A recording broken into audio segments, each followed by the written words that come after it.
In 1990, a building society fails in Geelong, Victoria, and by the next morning, the savings of tens of thousands of ordinary people are frozen inside it. Not a bank in a tower in Melbourne.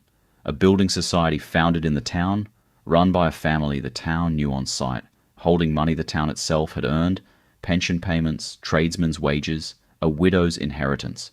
The loss is too large for the depositors to absorb, too large for the institution, too large even for the city.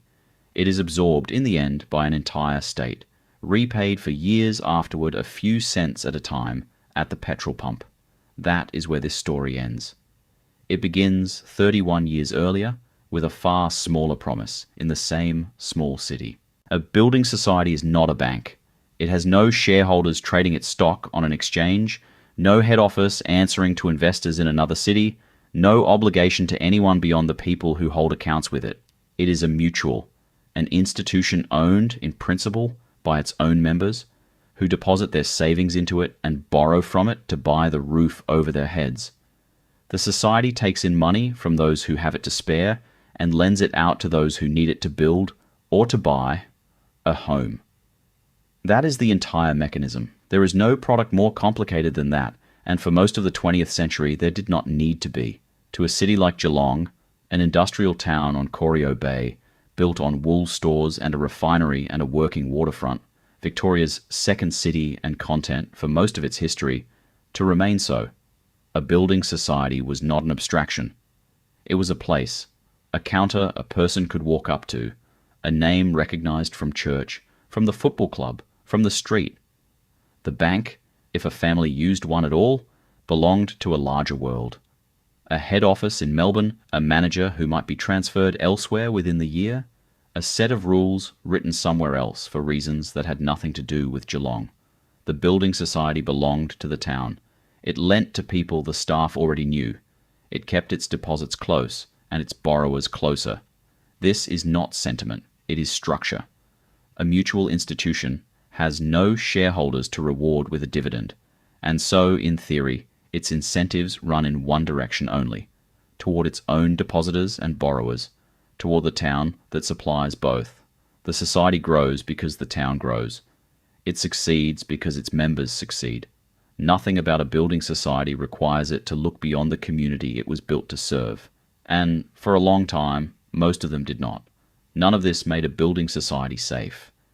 It made it familiar, which a family in Geelong might reasonably have mistaken for the same thing.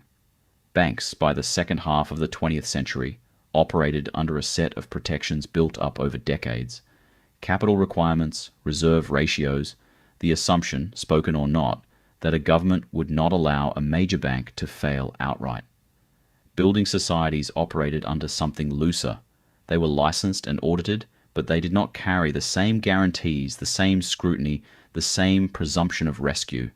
A depositor placing money in a building society was placing it, in a strict sense, on different and thinner ground than a depositor at a bank. A distinction that meant nothing at all as long as the society kept its promises, and everything the moment it did not. Almost no one thought about the distinction. Not because it was hidden, not because it was complicated, because there was no reason yet to ask the question. A building society had never failed in living memory in a way that mattered to Geelong. And an institution behaves, in the minds of the people who use it, according to what it has done so far, rather than what its structure permits it to do. So the money went in. Not the savings of speculators chasing a return, not institutional capital, moved by a fund manager weighing risk against yield. The ordinary accumulation of an ordinary place, a factory wage set aside week after week, a pension deposited and left to grow, money saved toward a deposit on a house, or toward a funeral a family knew was coming, or toward nothing in particular. The way people save when saving itself is the only plan they have.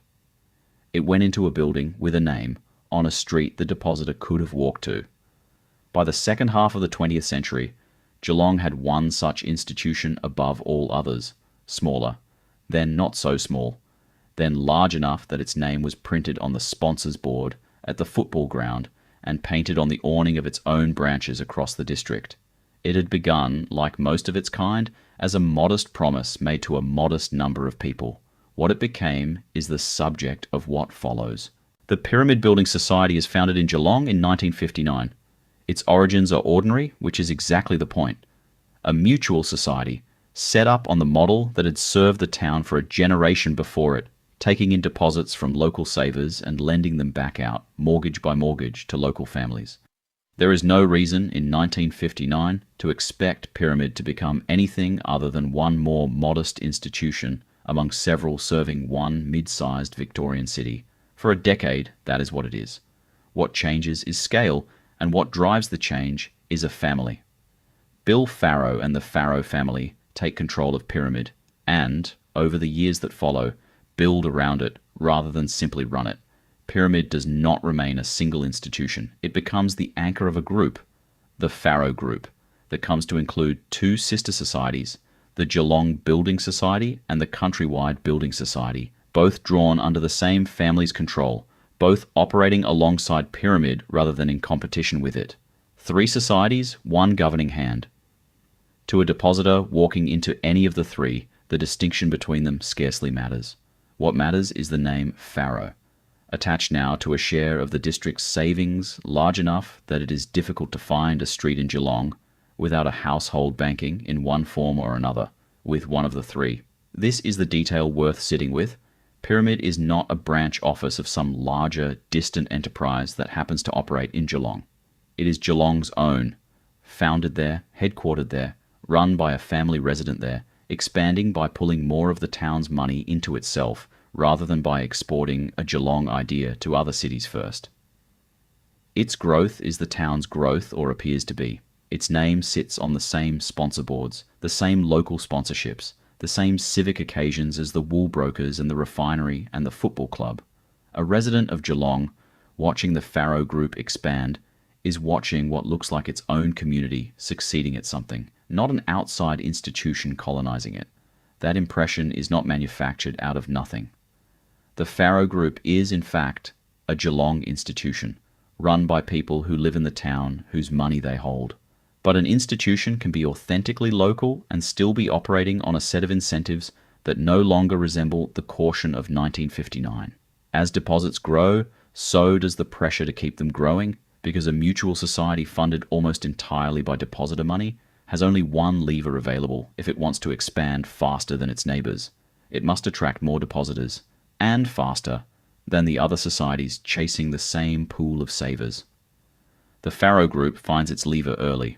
Where a bank offers a standard rate set with half an eye on caution and half on convention, Pyramid and its sister societies begin offering more. A higher rate of interest on money left on deposit, pitched deliberately above what the banks were paying for the equivalent account. It is a simple offer, stated plainly. Bring your savings here, and they will earn more than they would earn anywhere else in town. For a depositor choosing between a bank paying a modest familiar rate and a local society, the Farrow family's own society, offering more, the decision requires no particular boldness. It requires only arithmetic, not a scheme. Not, in these years, a warning sign to anyone watching. A commercial strategy openly pursued that any growing financial institution might reasonably choose. Pay more for deposits, lend the proceeds out, grow the balance sheet, repeat. It works, because it must work. The group is growing, the district is growing, and the strategy that funds one appears for now simply to be funding the other. By the time Bill Farrow's group has folded 3 societies into one governing structure, Pyramid is no longer a small, mutual-serving, a mid-sized town. It is the town's dominant savings institution, and its dominant lever for staying dominant is a number on a rate card printed slightly higher than the number next door. Through the 1980s, the mechanism established by the Farrow Group in its earlier years does not change. It simply accelerates. Pyramid and its sister societies continue to offer depositors a rate of interest higher than the banks pay. And by the middle of the decade, that gap is not a marginal advantage, but a deliberate advertised feature of the institution. The reason? Stated outright, to bank with Pyramid rather than with anyone else. Higher than the trading banks. Higher than the other building societies. Higher, often, than what the money itself was doing anywhere else available to an ordinary saver in Victoria. The other half of the mechanism is where that money goes once it arrives. A building society does not hold deposits in a vault. It lends them out, and through the 1980s, it lends them out overwhelmingly against property. Mortgages on homes, loans against land, finance extended to developers, building the next estate, the next block of units, the next stretch of a growing district. This is not unusual for a building society. It is the entire premise of one. What is unusual is the speed and the size, because the money arriving at the counter is arriving faster than it ever has, and it has to go somewhere. It goes somewhere at a fortunate time. Property values through the 1980s are rising in Geelong and across Victoria, and a rising market makes every loan written against it look sound in retrospect, whether or not it was sound in the writing. A loan issued against a property worth a certain amount this year is, if prices keep climbing, worth less than the collateral behind it next year, and less again the year after, which means that for as long as the market keeps rising, mistakes are erased before anyone is required to notice them. Bad lending and good lending produce, for a time, an identical result. So the sums involved grow: more depositors, drawn by the rate, more lending, drawn by the deposits, more property purchased and built and financed, drawn by the lending. The appearance, from outside the institution, is of nothing more alarming than a local success story repeating itself year after year in a city that has always been proud of its own. Pensioners move their term deposits to Pyramid because the rate is better and the name is familiar. Tradesmen bank there because their fathers did. Small investors, some from Geelong and increasingly some from well beyond it, place money with the Farrow Group because a higher return, from an institution that has never yet failed to pay it, requires no more justification than that. The logic holds together beautifully as long as three things remain true: that property keeps rising, that depositors keep depositing rather than withdrawing, and that no single event forces a large number of them to ask for their money back on the same day. None of the three is a law. All three are simply what has happened consistently for as long as anyone at the Farrow Group has been doing business this way, which by the back half of the 1980s is more than 20 years. Underneath the arithmetic sits a fragility the arithmetic itself cannot show. A society that has grown by paying more than the banks for its deposits has also committed to earning enough on its loans to cover that extra cost and still turn a return, which means reaching in its lending for borrowers and projects a more cautious institution might have turned away. A society whose assets are concentrated in property, in one state, in one rising market, has tied its own fortune to a single variable it does not control. And a mutual society with no shareholders to answer to, no listed stock whose price would register outside alarm, has fewer outside eyes watching the difference between a healthy balance sheet and one merely getting away with itself. None of this is visible from the counter. What is visible is a rate card, a familiar name, a queue of ordinary Geelong people making a reasonable decision with their savings, and a decade in which the decision keeps being proven right. And then, very quietly, somewhere in a ledger no depositor will ever read, the decade begins to end. In 1989, standing at that counter, there is no way to know which year is the one that changes, and the books at Pyramid still show on every page the only thing they have ever shown: money coming in and money going out against the value of a house. Every market that rises for long enough trains the people living inside it to believe the rising is permanent. By the second half of the 1980s, Geelong had been trained well. Land on the Bellarine Peninsula changed hands and changed hands again, each sale higher than the one before it. A weatherboard house in North Geelong or Newtown could be revalued upward almost as a formality. The new figure entered into a file before the ink on the old figure had properly dried. Pyramid Building Society had written its loans against these numbers for most of a decade, and for most of a decade, the numbers had done exactly what was expected of them. They went up. A rising property market manufactures its own collateral. It does the lender's work for free. A loan advanced against a house valued at $100,000 looks, 2 years on, to be secured against a house worth $130,000. Without a wall repainted, without a room added, without the borrower doing anything but keep making the payments, the borrower is solvent by inflation alone. The lender's book grows stronger every quarter. and the strength costs the lender nothing but the patience to wait for the next valuation. Patience was not what the turn of the decade had in mind. Through 1989 and into 1990, interest rates climbed to levels that turned a serviceable mortgage into an unserviceable one and kept climbing after that. Money itself became expensive, and property, an asset whose value depends on people being willing and able to borrow in order to buy it, began, for the first time since Pyramid's founding, to stop rising. In some pockets it began quietly to fall. A falling property market does the opposite work of a rising one. It does the lender's damage for free. A loan advanced against a house worth $100,000 is still a debt of $100,000 when the house is worth $80,000. The gap does not appear on the borrower's side of the ledger first. It appears on the lender's in a column marked security shortfall, in a valuation that comes back lower than the one it replaced, in an arrears notice sent to an address where the resident had already stopped answering the phone. Not every lender felt this equally. A bank with deposits spread across manufacturing loans, personal loans, overdrafts, and government paper absorbed a property downturn as one loss among many.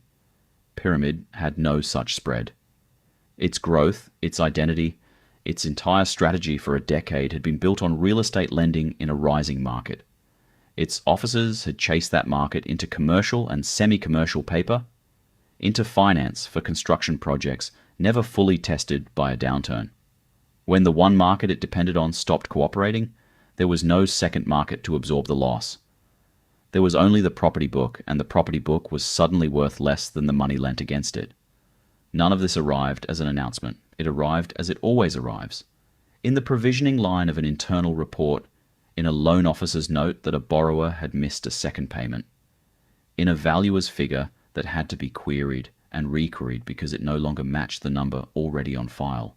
The fragility that had been built into pyramid structure since 1959, invisible from the counter, invisible to the depositor lodging a passbook, invisible even to some inside the society who had known only the rising market, began, through 1989, to surface in the books, not as a single failure, as an accumulation, file after file, arrears, column after arrears column, valuation after valuation, each one unremarkable on its own, each one part of the same lengthening column. Geelong did not see any of this in real time. What Geelong saw, driving past the auction boards nailed to front fences on the Bellarine Peninsula, was a small and then a slightly larger number of houses that did not sell on the day advertised. Then did not sell the following month either, the agent's sticker still reading for sale long after it should have read sold. Nobody in the street thought to connect that sticker to a ledger sitting in a filing cabinet at Pyramid's head office, in which a growing column of loans no longer matched the value of the ground they stood on. The sticker stayed up, weathering in the wind off Corio Bay. The ledger kept its own count quietly in a column nobody outside the building was reading yet. A bank run begins the way a rumor always begins, quietly between two people who trust each other more than they trust an institution. One depositor, uneasy about something read in a newspaper or heard from a brother-in-law in the wool trade, walks into a branch and closes an account. A neighbour sees the withdrawal or hears of it and does the same. By the time the queue is visible on the footpath, the run is no longer a rumour. It is a fact, generating more of itself with every person who joins the end of the line. For most businesses, this kind of panic is survivable, because most businesses can, in principle, produce the money. A building society cannot, not on the terms a depositor imagines. The money in a passbook account is technically payable on demand, today, at the counter, in full. But the money itself is not sitting in a vault.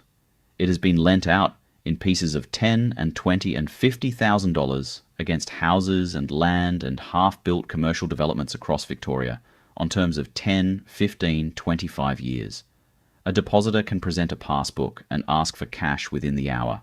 A borrower cannot be asked to repay a 20-year mortgage within the hour. The arithmetic of a run is simple, and it is entirely one-sided. Liabilities due immediately, assets recoverable eventually. Pyramid, in early 1990, discovered which side of that arithmetic it was standing on. By February, the withdrawals were no longer isolated. Word had moved through Geelong the way it moves through any single industry town, through workplaces, through churches, through the queue at the greengrocer, that Pyramid's loan book was in trouble, that the society that had grown fastest through the boom was the society most exposed to its end. Whether any individual depositor understood the balance sheet did not matter. What mattered was that enough of them no longer trusted it, and a depositor who no longer trusts a building society does not wait to find out whether the distrust is justified. She withdraws first and reads the newspaper afterward.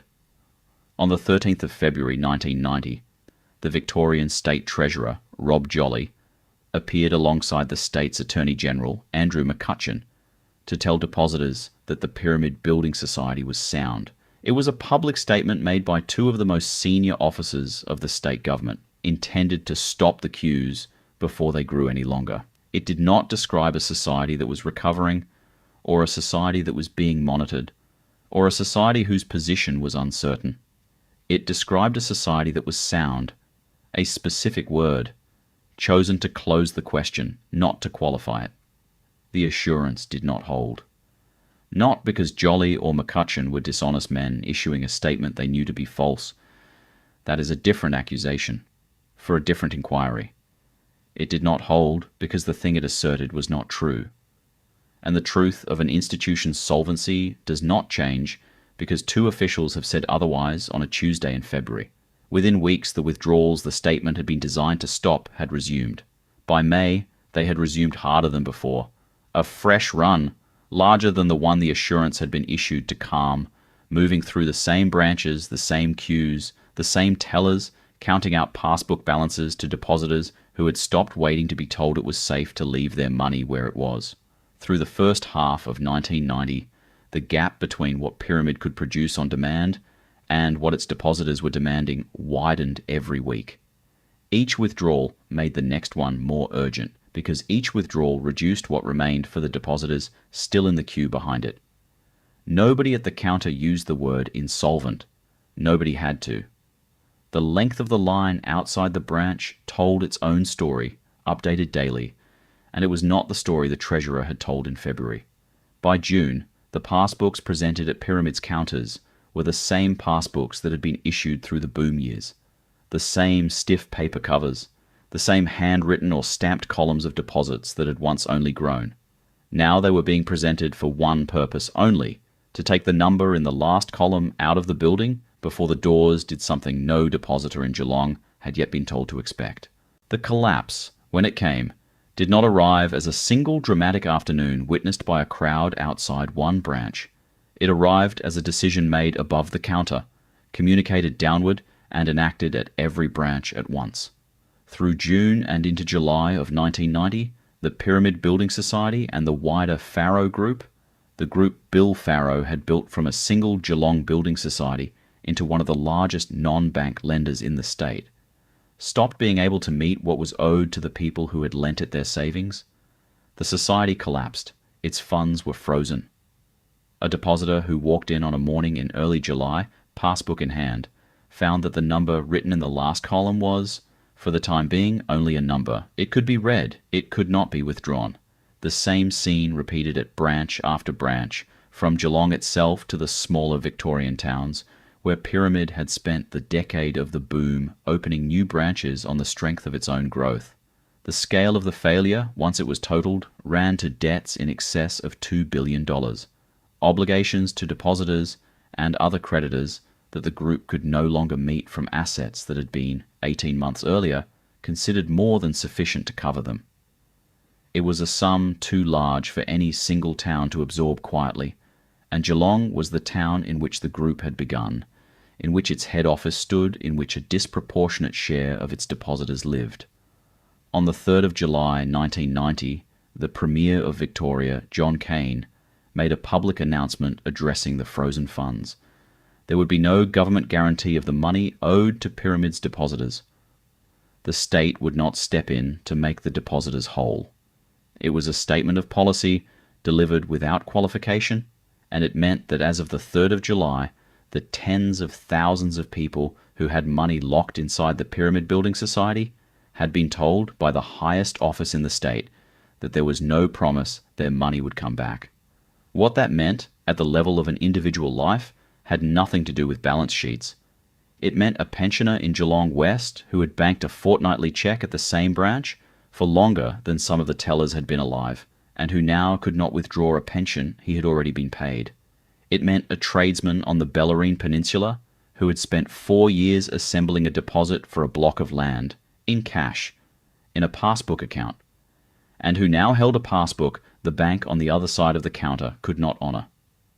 It meant a shopkeeper who had banked a week's takings on the Friday before the doors changed what they meant, expecting to draw against it on the Monday, and who could not. Not one kind of depositor, not two kinds. Every kind the town had to offer: the retired, the self-employed, the salaried, the newly married saving for a first house, held accounts inside the same frozen institution for the same reason. For 30 years, it had seemed like the safest place in Geelong to put money. There is no crowd scene that captures what this was, because it did not happen in a crowd. It happened individually, at kitchen tables, as people totaled what they had believed was accessible and found it was not. A mortgage payment due against savings that could no longer be reached, a bill that would go unpaid, a plan that had depended on a sum of money that was, for now, only a figure in a frozen ledger. The doors of Pyramid's branches did not close in the sense of being boarded up. They opened the next morning, as they had opened every morning since 1959. Staff still sat behind the same counters, under the same signage, in the same rooms depositors had walked into for 3 decades to hand across their savings. But the thing those doors had always guaranteed, that money handed across that counter could be handed back, on request in cash, no longer held. Geelong, a town that had built a financial institution out of its own savings for 30 years, now had those savings inside a building it could still walk into and could not walk out of with what it had brought. The reversal comes within days, not weeks. On July 3rd, 1990, John Cain tells Victoria there will be no guarantee, that Pyramid's depositors will stand as creditors of a failed company, first in line for whatever remains, and nothing from the government beyond it. The response is immediate, it is public, sustained, and it comes from far beyond Geelong, because by now the arithmetic has reached the whole state. A building society with debts above $2 billion, tens of thousands of ordinary account holders, pensioners, tradespeople, families with a passbook, and nothing more exotic, told that their savings are now a matter for liquidators. The government does not hold the line. Within the month, the position stated on July 3rd has not been refined. It has been abandoned. The calculation behind the reversal is not difficult to reconstruct. A government cannot survive as the government that told tens of thousands of its own citizens, a great many of them elderly, that their savings were forfeit to the ordinary process of liquidation. The opposition says so. Talkback radio in Melbourne, in Geelong, in regional centres across the state carries the same complaint through every hour of the following week. A government willing to guarantee the deposits of the trading banks in principle, refusing in practice to extend that same protection to a building society it had itself been responsible for supervising. The distinction does not survive more than a few days of sustained public argument. What replaces it is not announced as a guarantee, not in those words. It arrives as legislation, as a repayment authority, as language careful to avoid the phrase Cain had used days before to rule the thing out. But the substance is a guarantee, and Geelong understands it as one. The state of Victoria will stand behind the depositors of a private building society it did not found, did not manage, and had spent years failing to adequately supervise. The question of who pays for that decision is settled before 1990 is out. Not Pyramid's shareholders, who will in time absorb a loss of their own. Not Pyramid itself, which by year's end no longer exists. Every motorist in the state of Victoria, at every service station for the first half of the decade to come. The government imposes a levy of 3 cents a litre on the sale of petrol. It does not appear on the Bowser as a line item. It is folded into the price, indistinguishable from freight or the refiner's margin or any of the other invisible arithmetic that produces the number on the pump. Fill a car in Geelong in 1992 and 3 cents of every litre goes toward the debt. Fill a car in Mildura or in the outer suburbs of Melbourne with no account at Pyramid and no memory of anyone who had one, and the same 3 cents goes toward the same debt. The levy remains in force for approximately 5 years. A tax with a single, specific, unstated purpose, collected from a population that in its overwhelming majority had never done business with the institution it was funding. The money raised and the recovery it helps finance does not return to everyone in the same condition. Depositors, the ordinary account holders, the ones who could once walk in and withdraw on demand, are eventually repaid in full, 100 cents in the dollar. But the figure is fixed at balances as at June 1989, before the freeze, and it carries no interest for the years the money sat beyond reach. The repayments are finalized around 1995. A depositor holding a given balance in mid-1989 receives eventually that same balance, not the interest it would have earned across 5 or 6 years, not compensation for what could not be spent, borrowed against, or drawn upon in the interim. The principal restored on the government's schedule rather than the saver zone. Shareholders, a separate, smaller, less protected class, holders of non-withdrawable shares rather than deposit accounts, are not made whole at all. Their recovery settles at approximately 51 cents in the dollar. Final payments to this group are not completed until around 2005, 15 years after the collapse, a full generation after the doors first failed to open. Two classes of the same institution's customers, two outcomes calculated on separate bases, delivered on separate clocks, funded in large part by a levy paid by people who belonged to neither class. Nothing in the design of the recovery was hidden. The distinction between depositors and shareholders was published and defended by the authority that administered it. What is notable is not concealment. It is the plainness with which a government, having reversed itself once under public pressure, drew a second line almost immediately afterward. Full restitution for one class of saver, a discounted settlement for another. By the time the last shareholder payments clear, in 2005, the state has been settling the pyramid account for 15 years. The total cost to Victorian taxpayers is estimated at over $900 million, a figure built from the guarantee payments, the interest raised on the debt the government assumed, and the cost of running an authority whose sole purpose was managing the wreckage of a regional building society that had, at its peak, been an unremarkable and largely unregulated part of the state's financial system. It is a specific sum carried first by the petrol levy and then by the general resources of Victoria. Money that builds no hospital, resurfaces no road, appears nowhere except as the retired liability of a company that failed in the winter of 1990. The government that inherits the bill did not create the failure alone, the higher-than-bank rates, the aggressive property lending, the supervision that had not kept pace with the risk being taken. But it is John Cain's government that is in office when the run begins in early 1990, when the assurances of 13th February prove false, when the freeze arrives in June and July, and when the Premier stands up on the 3rd of July and tells Geelong there will be no guarantee. It is Cain's government, and after him Joan Kirner's, that carries the political weight of what follows, the collapse, the reversal, the levy, years of repayment still unfinished when the electorate delivers its judgment.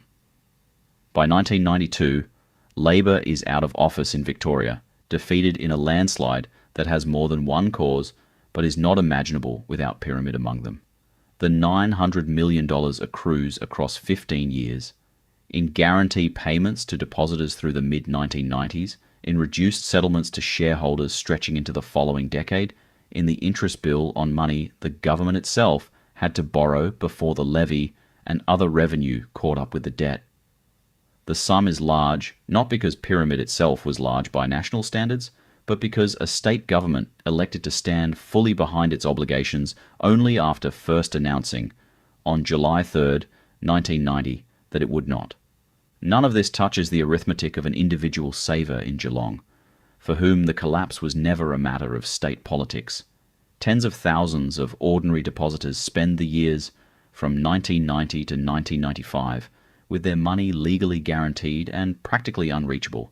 Many are pensioners, many are older residents of a city with a substantial retired population, for whom a passbook account at the local building society was not a financial instrument to be managed, but the entire visible shape of a lifetime savings, the fund set aside for a funeral, the buffer against a bad winter, the margin between the aged pension and hardship. For these depositors, the eventual full repayment, welcome as it is, arrives on the government's schedule rather than their own, without the years of interest a healthy account would have earned, and without any accounting for what it meant to be unable to reach that money at all through 5 years in which bills, medical costs, and the ordinary expenses of a life did not pause to wait for an authority in Melbourne to complete its work. What is lost in that interval is not restored by any formula. Access, certainty, the plain ability to walk into a branch and withdraw what is one's own. None of it appears on a balance sheet, and none of it is part of the 100 cents in the dollar eventually returned. The years themselves are not held in escrow along with the money. A depositor who is 65 in 1990 is 70 by the time the last of the depositor guarantees is settled in 1995, and the 5 years in between are not returned along with the principal. For an account holder near the end of a working life, or past it, 5 years withheld is not an inconvenience recoverable at leisure. It is a fraction of what remains. There is a character to the wound in Geelong that a financial accounting does not capture. Pyramid was not an outpost of a bank headquartered in Melbourne or Sydney. It was Geelong's own. Founded in the city in 1959, built by local names, its branches on the same streets as the wool stores and the football ground, its solidity a matter of local pride for 3 decades. Depositors had chosen it, in many cases, precisely because it was familiar, precisely because it belonged to them in a way the trading banks never had.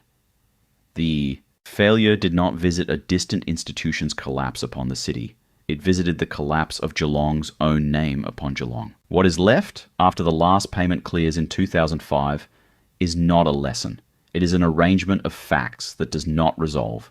Geelong had trusted Pyramid more than it trusted the trading banks, not less, and it had done so for reasons that made sense at the time. Proximity, familiarity, a manager who might be a neighbour, a building that had stood on the same corner since the 1960s, rates better than a bank's, offered by an institution that was not a stranger's, but the city's own. The suspicion that might have been reserved for something unfamiliar was never engaged, because nothing about Pyramid felt unfamiliar. That precisely was the condition that made the loss possible. Not a bank collapsing at a remove in another city, read about in a newspaper and set aside. A local institution, known personally, trusted for reasons that had nothing to do with its balance sheet and everything to do with its address. Not every depositor in Victoria banked with a local building society out of naivety, and not everyone who did lost by it in the end. But the ones in Geelong who did so because Pyramid was local, because it was known, because its name had stood on the same buildings for 3 decades, discovered that the very quality that had recommended it, its closeness, its familiarity, its status as the city's own, offered no protection whatsoever against the thing that actually determined its survival, the loan book behind the counter, the property market underneath it, decisions made in offices its depositors never saw. The money came back, most of it. Depositors received their full balance, restored over 5 years to 1995, calculated at the figure it stood in June 1989. Shareholders received about half of theirs, over 15 years to 2005. What did not come back was the interest, the access, the 5 years and the 15 years themselves, the ordinary use of money that had been for the whole of that time someone else's decision rather than the depositor's own.